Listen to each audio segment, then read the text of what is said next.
মেহুল একটি হোটেল থেকে phone call পেয়েছে যে সেই হোটেলে ডাকাতি হয়েছে। মেহুল সেই হোটেলে গিয়ে পৌঁছলেন এবং বাইরে প্রচুর তুষারপাত দেখতে পেলেন। তারপরে তিনি ভেতরে প্রবেশ করলেন। মেহুল সেখানে তিনজনকে চিহ্নিত করে তাদের জিজ্ঞাসাবাদ করতে শুরু করে। প্রথম ব্যক্তি বলে, আমি গত রাত্রে টিভি দেখছিলাম আর বাইরে তুষারপাতও হচ্ছিল, সেই জন্য প্রচন্ড ঠান্ডা ছিল, তাই আমি কিছু সময়ের মধ্যেই ঘুমিয়ে পড়েছিলাম। দ্বিতীয় ব্যক্তি বলে, গত রাত্রে আমার একটা ড্রিঙ্কের পার্টি ছিল আর আমার মনের অবস্থাও খুব একটা ভালো ছিল না, আমি কিছুই চুরি করিনি। তৃতীয় ব্যক্তি বলে, আমি গত রাত্রে হোটেলে ছিলাম না, এই 30 মিনিট আগে আমি সবে ফিরেছি। এই তিনজনের মধ্যে একজন মিথ্যা কথা বলছে। আপনি কি অনুমান করতে পারেন যে সে কে? এই 1 নম্বর ব্যক্তি, 2 নম্বর ব্যক্তি না 3 নম্বর ব্যক্তি?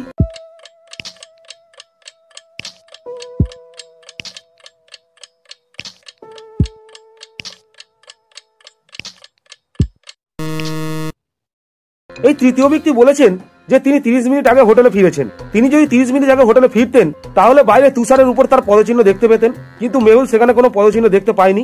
অতএব এই তৃতীয় ব্যক্তি মিথ্যা কথা বলছেন, ইনিই হলেন চোর।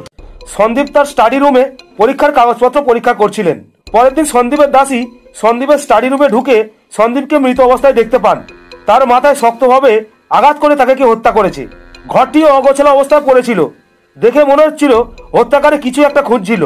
গোয়েন্দা মেহুল মামলাটির তদন্ত শুরু করে এবং 4 জন সন্দেহভাজনকে খুঁজে বার করে।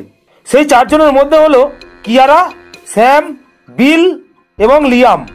তদন্তে মেহুল 7718 লিখিত একটি কাগজের টুকরো খুঁজে পেয়েছেন। সেই কাগজটা দেখে মনে হচ্ছে হত্যাকারীর দিকে ইঙ্গিত করা হয়েছে। এখন এই 4 জনকে দেখে আপনি কি মনে করতে পারছেন যে সন্দীপকে কে হত্যা করেছে? কিয়ারা, স্যাম, বিল না লিয়াম?